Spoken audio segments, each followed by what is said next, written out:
ឲ្យតែយើងនៅជុំគ្នាយើងនឹងអាចឆ្លងផុតយើងគឺជាគ្រួសារតែមួយ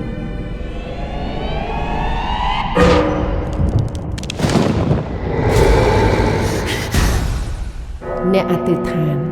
វិបដិសារីវាជាអាវុធប្រយុទ្ធតទល់នឹងការប្រព្រឹត្តអំពើបាប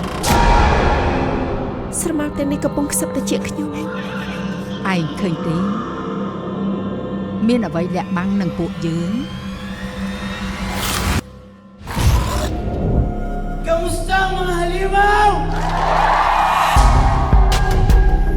ថ្ងៃទី31ខែតុលា2025សូគ្រីសនរោនាងដឹងរឿងស្អីខ្លះ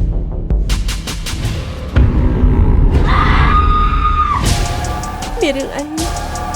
ហេតុអីពួកវាចង់សម្លាប់យើងបិសាចនៅខាងក្នុង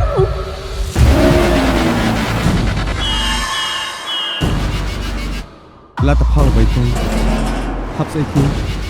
យើងអាចយកឈ្នះបានលឿននៅកូនចៅរបស់គេបានគ្មានប្រយោជន៍ទេយើងមិនអាចរត់គេចពីគេបានទេរត់គេចពីណាលបងចង់ទៅស្លាប់មែនទេ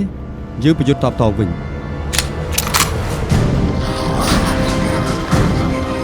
នេះជាកម្មពីរបស់យើងណាស់ទេយើងមិនអាចស្លាប់នៅទីនេះបានទេអូខេខ្ញុំត្រូវតាមរត់នេះខ្ញុំត្រូវដឹងឲ្យបានថានាងជួបរឿងអ្វី